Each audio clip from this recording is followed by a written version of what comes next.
After all one side லவ்வுக்கு போய் இப்படி feel பண்றீங்களே. ஒரு செடியில எத்தனை பூ பூக்குது, ஒரு பூ உதிர்ந்தா இன்னொரு பூ பூக்குறது இல்ல? வாஸ்தவம் தாங்க. ஆனா உதிர்ந்த பூவை மறுபடியும் எடுத்து ஒட்ட வைங்க பார்க்கலாம். முடியாது. அது மாதிரி தாங்க காதலும். சில பேருக்கு அது செடி மாதிரி, ஒன்று போச்சுன்னா இன்னொன்று. சில பேருக்கு அது பூ மாதிரி, ஒரு தடவை பூத்து உதிர்ந்ததுன்னா அவ்வளோதாங்க, மறுபடியும் எடுத்து ஒட்ட வைக்க முடியாது. அது மாதிரி தாங்க என் காதலும்.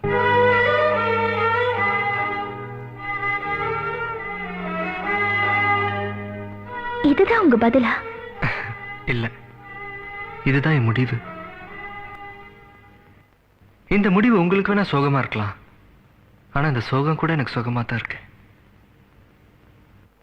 Good bye. உன்னை நீங்கி என்னாலும் எந்த ஜீவன் வாழாது. உந்த நம்பில் வாழ்வதற்கு ஜென்மம் ஒன்று போதாது. நீ என்னை சேர்ந்திடும் வரையில் இதயத்தில் சுவாசங்கள் இல்லை. நீ வந்து தங்கிய நெஞ்சில் யாருக்கும் இடமே இல்லை. ஆசை காதல் கைகளில் சேர்ந்தால் வாழ்வே சொர்க்கம் ஆகும்.